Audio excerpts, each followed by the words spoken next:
వామ్మో వామ్మో వామ్మో శబరికొండ మీద అయ్యప్ప స్వాములకు కదా ఆగమొచ్చినట్టు ఆగపడుతున్నట్టు లేదు. మరి వీళ్ళంతా ఎవరు అంటే జగన్నాథ్ సార్ కట్కేయంగానే నడిచే పంకరి ఇక్కలట.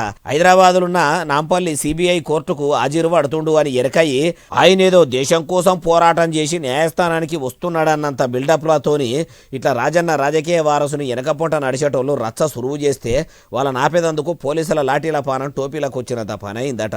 పోలీసులేమో తక్కువ మంది అయ్యారు, పంకరిక్కలేమో ఎక్కువైనాయి. వీళ్ళు వాళ్ళను నుకే, వాళ్ళు వీళ్ళను నుకే. ఆవులావులు కొట్లాడుకుంటే దూడల కాళ్ళు ఎరిగినట్టు ఆడున్న పువ్వుల కుండీలు పుట్టుకున్న వలిగిపోయినాయట.